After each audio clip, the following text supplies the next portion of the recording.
Hey, yo, what is up mga kaangas, Quiz Cat TV here. Another day, another life, at another vlog na naman. So for today's video, i-discuss natin yung Memorandum Circular number 1 series of 2025.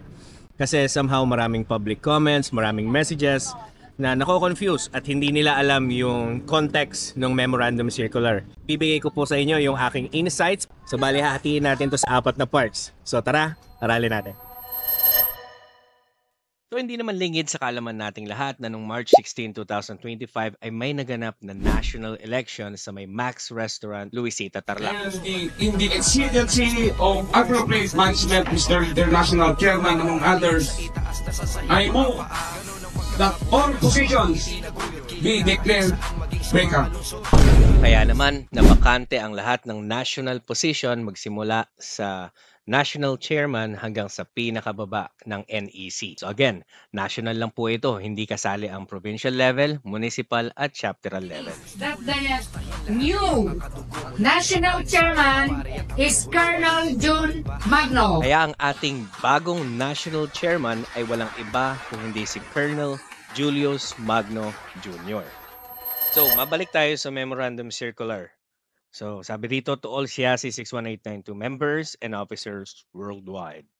Recall all appointments issued and previously signed by the International Chairman, Attorney Julius Magno, to give way to new mandate of the new leaders to select and elect their respective officers. Madami kasing kumakalat na mga videos, pictures na may mga appointment letters na naganap last year.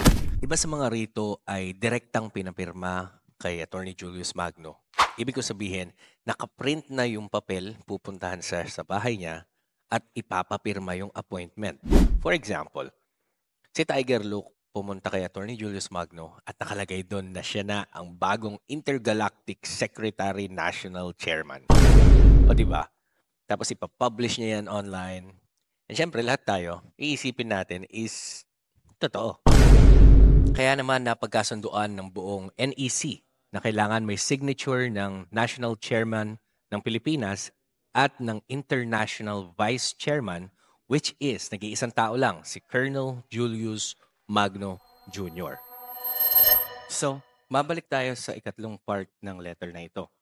Sabi dito, all appointments and confirmation of elected officers in the organization must be submitted officially by the respective Secretary General and duly signed by their National President and National Chairman to forward it to our International and National Secretary General, Engineer Jacqueline L. Reyes, for proper recording of our organization database.